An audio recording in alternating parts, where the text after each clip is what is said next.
What up, yo? It's Zodiac over here, man. Listen, um, so I had a request to make a Luh Tyler beat, and as most people, there's so many artists out there right now that a lot of people probably have never heard of or even listened to unless you're literally a big fan. So as anyone else, I just go to YouTube and look up the name and then see exactly what kind of music that this artist make. So nonetheless, when I actually listen to his music, I'm like, well, I do not have anything in my beat that I cooked up that can fit him.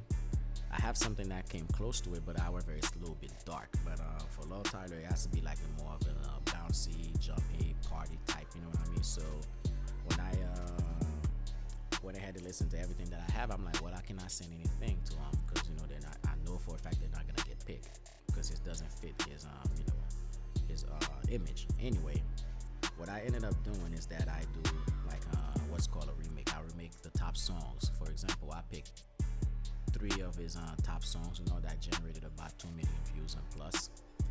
And I sit down and it takes me about like 30 minutes to kind of like remake the songs and all. So each of the songs I go and I remake them. Now, why do I do that? The reason I do it is because I do not want to guess what the artist gonna hop on or guess, just because I listen to the song and I'm just gonna go and make the songs and everything like that and flood the song with so many unnecessary sounds that the artist is not gonna like. Because at that time, if I end up doing it on that process, which is technically what 90% of producers do, they listen to somebody and then they go and not listen to the person while they're making the beat. That's a big no-no, honestly. Why?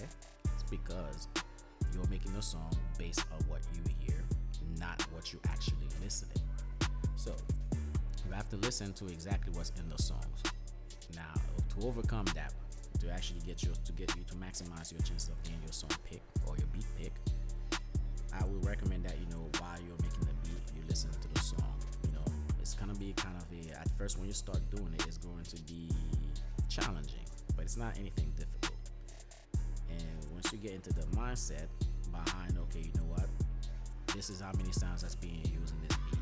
This is the arrangement on that beat, or the mixing on that beat, or how the artist is actually fit into the pocket.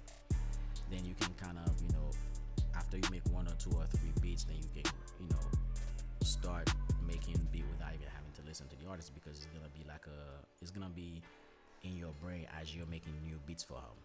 Okay, so the mindset is to make sure that you're not crowded the beat with so many sounds that you think is gonna fit, and or making things that that yourself love and that you're gonna end up doing it for yourself. Gotta remember, you're not making beats for yourself, you're making beats for someone else. Now, when you listen to the song, you're gonna have to kind of gauge the key elements of the song. For example, the BPM, the key signature of the song. How many chords that's being used? Is it 2, 3, or 4 chords, or is it just 1 chord?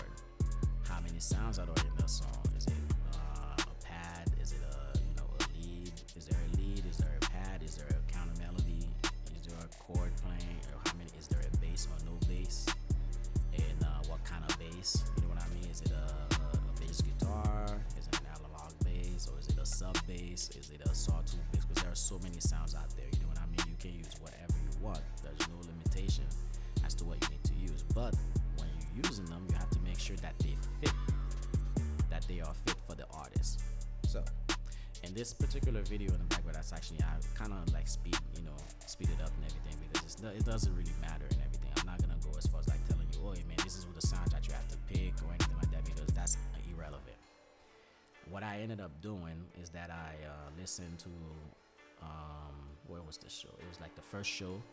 This one, the remake over here is the first show. So what I listened to the chord progression, and I found out that it's only 2 chords that's being used, and there's 1 pad that's going. It's kind of like a string pad, like it's just 1 note that just go throughout the entire beat to keep the energy up.